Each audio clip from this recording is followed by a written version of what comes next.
सोचिए, आप चार्ट देख रहे हो, प्राइस रेजिस्टेंस तोड़ता है और आपको ब्रेकआउट जैसा दिखता है। आप बाय कर लेते हो और अगले ही मिनट प्राइस उल्टा घूमकर नीचे आ जाती है। प्रॉफिट की जगह लॉस, कॉन्फिडेंस की जगह कंफ्यूजन और दिमाग में बस एक सवाल, आखिर ये होता कैसे है?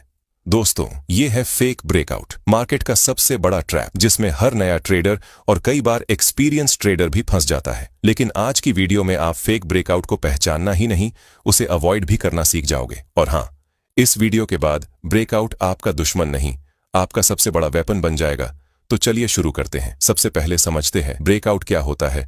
मान लीजिए कोई स्टॉक कुछ दिनों से एक जैसे प्राइस पर अटका हुआ है, कभी 98 जाता है, कभी 100, फिर वापस 98, 99, लेकिन 100 से ऊपर नहीं जा रहा। इसका मतलब 100 रुपए का एक दीवार बन गई है, जिसे हम रेजिस्टेंस कहते हैं। अब एक दिन प्राइस अचानक 100 का रेजिस्टेंस तोड़कर 104 या 105 तक चला जाए, यही होता है ब्रेकआउट। ब्रेकआउट का मतलब प्राइस ने नई डायरेक्शन पकड़ी, बायर्स स्ट्रांग हैं, ट्रेंड आगे जारी हो सकता है, इसलिए ट्रेडर्स ब्रेकआउट पर एंट्री लेते हैं। चलो अब समझते हैं फेक ब्रेकआउट क्या होता है। फेक ब्रेकआउट बिल्कुल ऐसे होता है जैसे कोई दरवाजा खोलकर बाहर जाने का नाटक करे, पर उसी पल वापस अंदर आ जाए। चार्ट पर ऐसा दिखता है कि प्राइस रेजिस्टेंस तोड़कर ऊपर जा रही है, लेकिन कुछ ही मिनटों या घंटों बाद वापस उसी लेवल के नीचे आ जाती है। ये मूव सिर्फ दिखाने के लिए होता है। आपको लगता है ब्रेकआउट हो गया, आप बाय कर लेते हैं, लेकिन प्राइस गिर जाती है। यही फेक ब्रेकआउट है।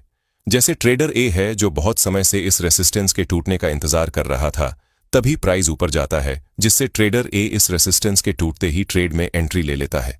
लेकिन प्राइस फिर वापस ट्रेंड लाइन के अंदर आ जाता है और इसका स्टॉप लॉस हिट हो जाता है और इसे लॉस हो जाता है। यही फेक ब्रेकआउट है। चलो अब जानते हैं फेक ब्रेकआउट होता क्यों है। फेक ब्रेकआउट मार्केट का एक्सीडेंट नहीं है, ये जानबूझकर बनाया गया ट्रैप होता है। इसका सबसे बड़ा रीजन है लिक्विडिटी। लिक्विडिटी मतलब मार्केट में ऑर्डर्स। रिटेल लोग ब्रेकआउट के पास बाय करते हैं, उनके स्टॉप लॉस भी ब्रेकआउट के ऊपर लगे होते हैं। बिग प्लेयर्स को अपनी बड़ी पोजीशंस एग्जिट करनी होती हैं, उन्हें बायर चाहिए, इसलिए वो प्राइस को थोड़ा ऊपर पुश करते हैं ताकि रिटेल ट्रेडर बाय करे।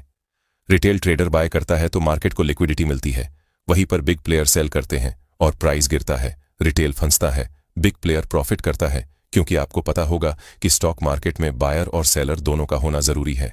अगर सेलर को सेल करना है तो बायर भी होना चाहिए। इसीलिए बिग प्लेयर को जब हैवी क्वांटिटी में सेल करना होता है तो वो पहले ब्रेकआउट करवाकर बायर को इनवाइट करते हैं और फिर सेल कर देते हैं, जिससे फेक ब्रेकआउट बनता है। जैसे देखो, प्राइस 1800 से 2000 के बीच चल रहा था, लेकिन कुछ समय बाद इस 2000 के लेवल का ब्रेक होता है और प्राइस 2100 पर चली जाती है, जिसे देखकर बहुत सारे ट्रेडर ट्रेड में एंट्री बना लेते हैं और अपने स्टॉप लॉस को रेजिस्टेंस के ऊपर सेट कर देते हैं। लेकिन तभी वो कैंडल वापस आ जाता है और स्टॉप लॉस हिट हो जाता है, क्योंकि नया